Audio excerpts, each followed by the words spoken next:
बिस्मिल्लाहिर्रहमानिर्रहीम जी। मैं हूं सदीक मलिक और आप देख रहे हैं मेरा डिजिटल चैनल। एक दफ़ा फिर आपकी खिदमत में हाजिर हूं और आज मैं बात करूंगा जो कल मियां नवाज शरीफ साहब ने कौम से खिताब किया, टेलीविज़न पे सारे चैनल्स ने दिखाया और मियां साहब ने अपने जो उन पे बीती है, जो उनके साथ ज़्यादती हुई है, उस पर उन्होंने बात की। उनकी तकरीर के उनके यानी ये जो कौम से उन्होंने खिताब किया उसके कुछ पॉइंट्स हैं जो मैंने नोट किए हैं। अच्छा, मैं सिर्फ वो पॉइंट्स बोलूँगा जो मियाँ साहब बोलेंगे। इसमें यकीनन मियाँ साहब अपनी तरफ से सच ही बोल रहे हैं और कुछ मामलात में अदालत ने भी साबित किया कि वो सच्चे हैं, क्योंकि उनको केसेस से बरी कर दिया गया। लेकिन भाई, अगर आपको किसी बात पे मेरी किसी बात पे या मियाँ साहब की किसी बात पे हंसी आए तो ये आपका अपना मामला है और हंसना आपने अपनी मर्ज़ी से, लाफ्टर की जगह आपने खुद बनानी है। मैं सिर्फ उनके आपके पॉइंट बताऊँगा और शुरू करते हैं, ज़्यादा टाइम नहीं है। उन्होंने कल करते हुए कौम से खिताब करते हुए उन्होंने कहा कि अल्लाह का शुक्र है कि झूठे मुकदमा से मैं बरी हो गया। ये पहली बात उन्होंने की और यकीनन वो झूठे मुकदमा थे क्योंकि अदालत में साबित हुए कि झूठे थे और क्योंकि नैब उसको नहीं कर सका, वो साबित ही नहीं कर सका। लेकिन एक मज़े की बात इसमें ये भी है, इस पॉइंट पे हम बात करते चलें कि मियाँ साहब भी किसी केस में भी जो उन पे केस हुए थे उनके एविडेंस नहीं पेश नहीं कर सके, कोई भी सबूत पेश नहीं कर सके कि मतलब अगर इवन फील्ड के हवाले से देखा जाए तो उसके डॉक्यूमेंट्स अभी तक वो उस तरह से शो नहीं हो सके वो क्या है। अगले पॉइंट पे चलते हैं जी। मुबारकबाद का हकदार नून लीग का हर कारकुन है, बेशक इसमें कोई शक नहीं। जो भी पार्टी लीडर होता है उसके जो कारकुन होते हैं वो उसके लिए बड़ी मेहनत करते हैं, बड़ा उसके मतलब उसके लिए फ़ाइट करते हैं और मियाँ साहब के लिए भी नून लीग ने बहुत फ़ाइट की, नून लीग के कारकुनों ने बहुत फ़ाइट की। मैं इस बात को मानता हूँ, नून लीग के हर कारकुन इस वक्त मुबारकबाद का हकदार है, क्योंकि जिस तरह से मियाँ साहब वापस आए भाई मुबारकबाद तो बनती है जी। और अवाम का उन्होंने कहा जी, तीसरी बात उन्होंने कही जी, अवाम का शुक्रिया कि उन्होंने मुझे अपनी दुआओं में याद रखा। अवाम ने दुआओं में उनको याद रखा। हाँ, नहीं कह रहे हैं तो ठीक ही होगी बात, मैं नहीं कुछ कह रहा, हो सकता है रखा हो। वैसे मुझे भी मियाँ साहब बड़े याद आते थे जब मियाँ साहब लंदन में थे। दुआएं हम भी करते रहे, उनकी सेहत के लिए तो हमने भी दुआ की है। लेकिन भाई ये बाज़ मीडिया वाले पता नहीं क्या करते हैं, कुछ लोग कहते थे कि बीमार ही नहीं है, अब पता नहीं। बहरहाल मैं तो उनकी सेहत के लिए दुआ करता रहा हूँ, आपने की है या नहीं की, अब इस पर मुस्कुराने की ज़रूरत नहीं है आपको, ठीक है। अच्छा, चौथी बात, बेटे से तनहा लेने के जुर्म में वजारत उज़्मा से हटाया, बहुत बड़ी ज्यादती है। मैं ਇਹਦੇ ਚ मियाँ साहब के नाल जे हैं जी, मतलब किसी बात पे तो निकालते यार, ये क्या बात हुई कि बेटे से तनहा नहीं ली और आपने मतलब मियाँ साहब को हटा दिया। जो असली बातें थी वो तो आपने बताई नहीं मियाँ साहब की, और इस छोटी सी बात पे उनको निकाल दी, ये ज्यादती है। वो वॉल्यूम 10 किधर गया जिसकी बात हुई थी, वॉल्यूम 10 जिसको बंद कर दिया गया था कि ये नहीं खोलना भाई, इसमें बहुत बड़ी बड़ी बातें हैं, तो वो क्यों मतलब वो क्यों नहीं खोला गया। मियाँ साहब भी सही कह रहे हैं, छोटी बातों पे निकाला आपने, कोई बड़ी बात बताकर निकालते। खैर, वो एक इंडिया से एक बंदा भी आया था मियाँ साहब को बिजनेस में मैन हवाले से, जो बताया नहीं गया था कि क्यों आ रहा है, कैसे आ गया, अचानक ही आ गया था। मरी में उसकी मुलाकात भी हुई थी, नाम आपको याद होगा, मैं नहीं बताऊंगा। और उस पर भी पूछा जा सकता था ये क्या हुआ कि बेटे से तनहा नहीं ली। चलें, हमें क्या, मियाँ साहब सही कह रहे हैं अपनी जगह पे, ये बात गलत है। मैंने मेरे खिलाफ जी उन्होंने कहा कि शर्मनाक खेल खेल के तमाम चेहरे जो खेलने वाले थे बेनकाब हो गए। बेशक ऐसा ही हुआ, मियाँ साहब वापस आए हैं, वो तमाम चेहरे बेनकाब हो गए जो मियाँ साहब के खिलाफ थे। और अब पता नहीं है वो चेहरे वैसे बेनकाब तो हुए हैं, लेकिन पता नहीं चल रहा वो हैं कौन। अगर उनका इशारा सिर्फ इमरान खान की तरफ है तो ये वैसे डाउट वाली बात है, क्योंकि ज़ाती तौर पे इमरान खान साहब ने कोई भी उनके खिलाफ केस नहीं किया हुआ, कोई मतलब ऐसा है नहीं, लिखा नहीं हुआ जिसमें इमरान खान मुद्दई बने हुए। तो खैर, बहरहाल जो भी उनके दुश्मन हैं मियाँ साहब के, मैं मियाँ साहब के साथ हूँ और उनको बेनकाब होना चाहिए और उनको जलील और रुसवा होना चाहिए, क्योंकि मियाँ साहब एक शरीफ आदमी है। और आगे उन्होंने कहा जी कि नैब को 3 रेफरेंस दायर करने के लिए कहा गया, लेकिन झूठ की कली खुल गई है। यह गल तो उन्होंने सच्ची है। देखें ना जी, नैब के बारे में तो मैं भी कहूँगा कि जी नैब साहब कमाल करते हैं आप ऐसे हैं जी। एक दफ़ा हमें बताते हैं कि जी ये बंदा गलत है, इसके खिलाफ ये भी केस है, ये भी केस है, ये हो गया और नैब में केस जमा हो गए, फिर 1 रुपया नहीं कढ़ा पाते तुम और बंदा वापस आ जाता लंदन। तो आप पता नहीं, बहरहाल ठीक कह रहे मियाँ साहब के ਤੁਹਾਡੇ ਕੋਲ ਕੋਈ ਗੱਲ ਸਾਬਤ ਹੀ ਨਹੀਂ ਹੋਈ ਤੇ ਕਿਹੜੀਆਂ ਗੱਲਾਂ, ਇਹਦਾ ਮਤਲਬ ਤੁਸੀਂ ਝੂਠੇ ਇਲਜ਼ਾਮ ਲਾਏ ਸੀ। ਅੱਗੇ ਜੀ ਉਹਨਾਂ 7ਵੀਂ ਗੱਲ ਕੀਤੀ, ਉਹਨਾਂ ਕਹੇ ਜੀ ਕਿ ਅਹਿਲੀਆ ਜਦੋਂ ਦੁਨੀਆ ਤੋਂ ਰੁਖਸਤ ਹੋਣ ਵਾਲੀ ਸੀ ਨਾ ਜੀ, ਤੇ ਉਹਨਾਂ ਨੂੰ ਉਹਨਾਂ ਦੇ ਨਾਲ ਵਕਤ ਗੁਜ਼ਾਰਨ ਦਾ ਮੌਕਾ ਨਹੀਂ ਮਿਲਿਆ। ਇਹ ਇੱਕ ਕਿਉਂਕਿ ਪਰਸਨਲ ਗੱਲ ਹੈਗੀ, और मैं ये समझता हूँ कि इसमें मैं भी टची फील करता हूँ कि हर शौहर को या हर बंदा जो ज़िम्मेदार जिसका कोई रिश्ता है, माँ बहन बेटी जो भी है, उसके साथ उसको आखिरी लम्हों में वक्त गुजारने का मौका देना चाहिए। लेकिन पता नहीं मेरी आदत शायद कमज़ोर है।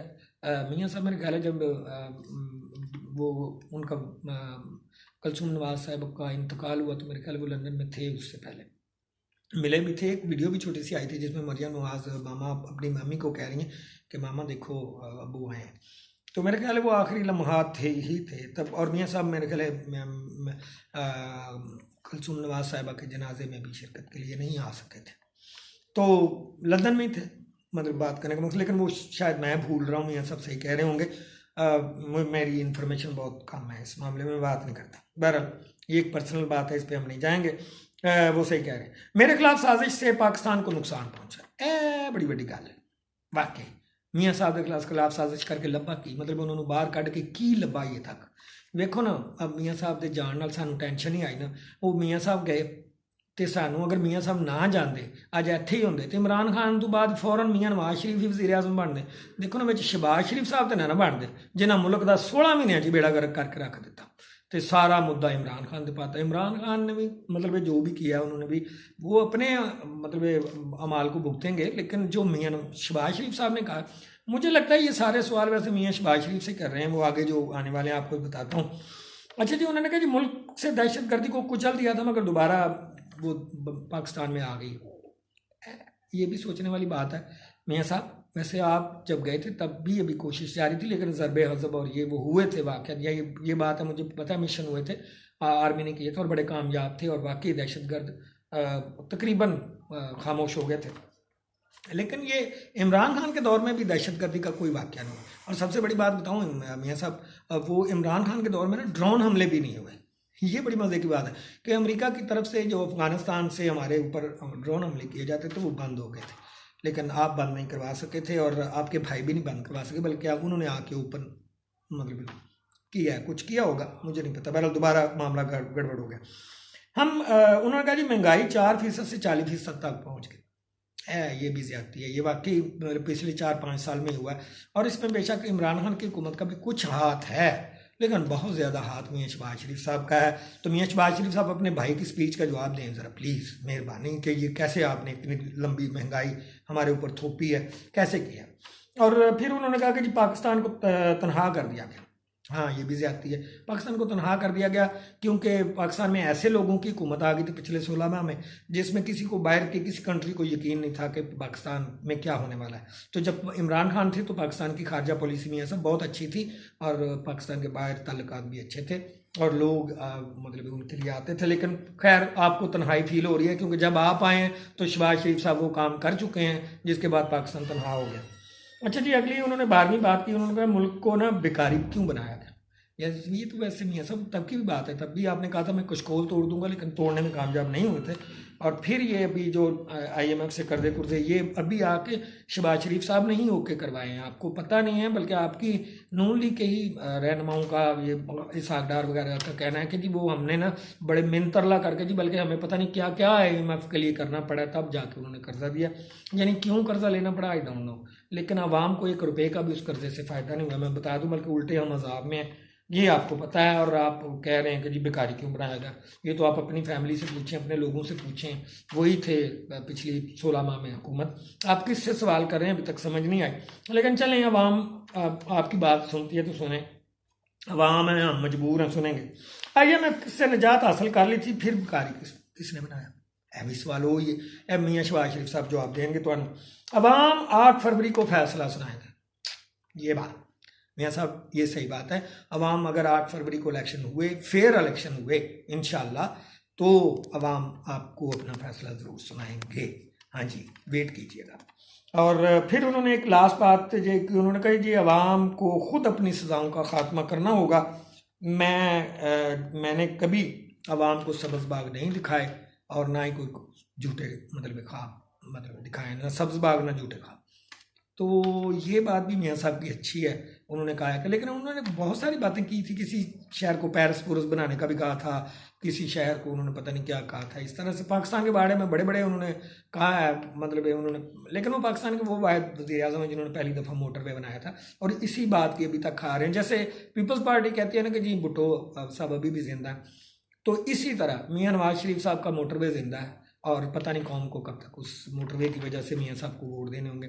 लेकिन इसके अलावा सेहत के हवाले से या इस तरह के कई सवाल हैं पब्लिक के, मियाँ साहब आपको उनको हल करना होगा। जो बेड़ा गर्क आपके भाई साहब ने किया पिछले 16 माह में, प्लीज़ उसको अगर आप सही कर सकते हैं, आप आ रहे हैं, मुझे पता है अगर आप बगैर वज़ीर आज़म बने कौम से खिताब कर रहे हैं तो इसका मतलब है वज़ीर आज़म आप ही हैं, तो प्लीज़ आप आकर ठीक कर दीजिए, हम आपके साथ हैं। अवाम हमेशा आपके साथ, हम हमेशा उस लीडर के साथ, उस वज़ीर आज़म के साथ है जो अवाम के लिए कुछ सोचता है। मियाँ साहब अगर आप अवाम के लिए इस दफ़ा सच्चे दिल से करेंगे, कुछ भी करेंगे, जो भी बेहतरी करेंगे, लेकिन प्लीज़ ये ना हो कि फिर से वही मामला हो जाए, आप कुछ मतलब कर कुर के निकल जाएँ। मेहरबानी अब रहिएगा यहीं पाकिस्तान में रहिएगा, कुछ भी हो जाए। इमरान खान भी तो फंसा ही हुआ ना जेल में, जा तो नहीं ना रहा, आप भी ना जाइएगा। अगर कोई केस खुदा न खासा बन ही जाता है आने वाले वक्त में, जाना आपने भी नहीं है। लीडर हैं आप, हम आपके साथ हैं। अगली वीडियो में फिर मुलाकात होगी। ये थी मियाँ साहब की स्पीच और मेरी कुछ राय, लेकिन आपकी क्या राय है वो मेरी वीडियो में देख के नीचे कर दीजिएगा, कमेंट कर दीजिएगा, लाइक कर दीजिएगा, हो सके सब्सक्राइब कर दीजिएगा, दिल माने तो। अगली वीडियो तक अल्लाह हाफिज़।